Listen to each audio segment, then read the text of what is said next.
Margie. Okay, the first stitch I'm going to teach you, I'm going to do 2 videos, is the double crochet.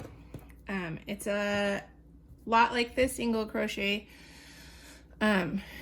You'll just wrap your yarn around first before you stick it in the loop. So the first thing you're going to do is chain, and you're going to want to do 2 more than however long you want it to be. So then when you're going back, you're going to pick your 3rd chain from your hook, and you're going to wrap your yarn around. You're going to stick your hook in, wrap the yarn around, and pull that first loop off. Then you should have 3 loops on. You're going to wrap it around and pull 2 loops off, and then wrap it around and pull 2 loops off. So it's a little bit longer than the half double crochet as well. So you wrap it around before you stick it in. You're in your chain, pick up 1 chain, wrap your yarn, pull the loop off, wrap it around, pull 2 loops off, wrap it around, pull 2 loops off. So I wrap my yarn before I pick up my chain, pull 1 loop off, 2 loops off, 2 loops off. And then I'm going to quickly go to the end of my chain.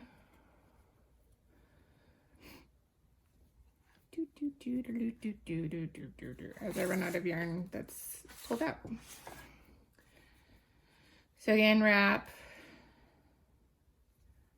1 loop, 2 loops, 2 loops.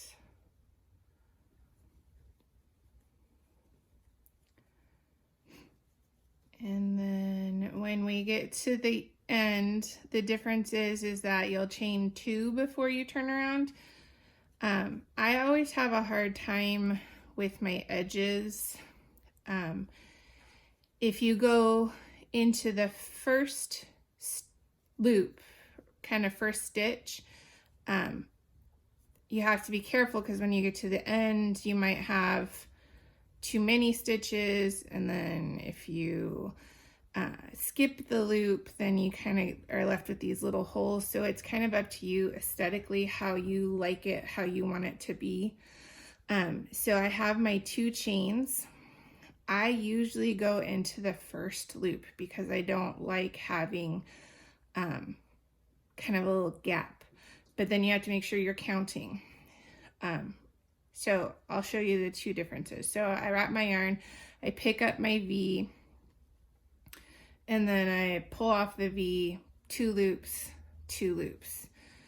So if I do it this way in that first stitch, it's really tight together. If you don't, you have to,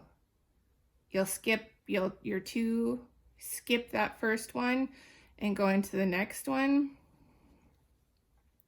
Again, wrap my yarn, pick up my V, pull my V off, 2 loops, 2 loops. You'll get what looks kind of like a little hole.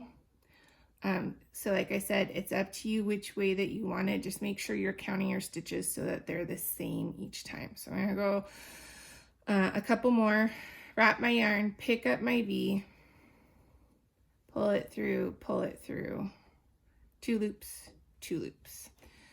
I'm also going to show you a color change.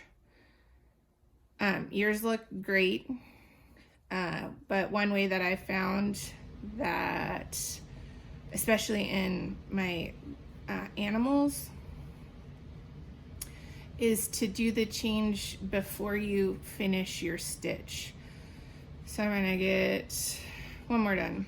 So I'm gonna start my normal, wrap my yarn, pick up my V, pull it through 2 loops.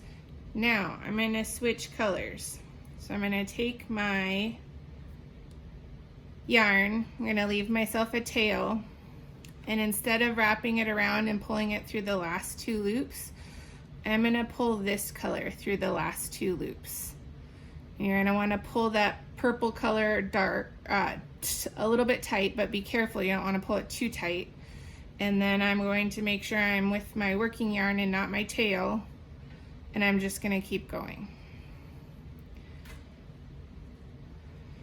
And it gives it a more seamless color change. So then, like, if I were to do it at the end, go into my last stitch, I pull it through the V, I pull it through 2 loops. I have 2 loops left on. I'm going to take my other color and pull it through those last 2 loops. So it still has that bluish color on top, but then when I go through to my next one, it'll just be purple. There's not as much like weird color change. And then you just take your 2 ends and you tie a knot and then weave in the ends. Okay, so I hope that helps.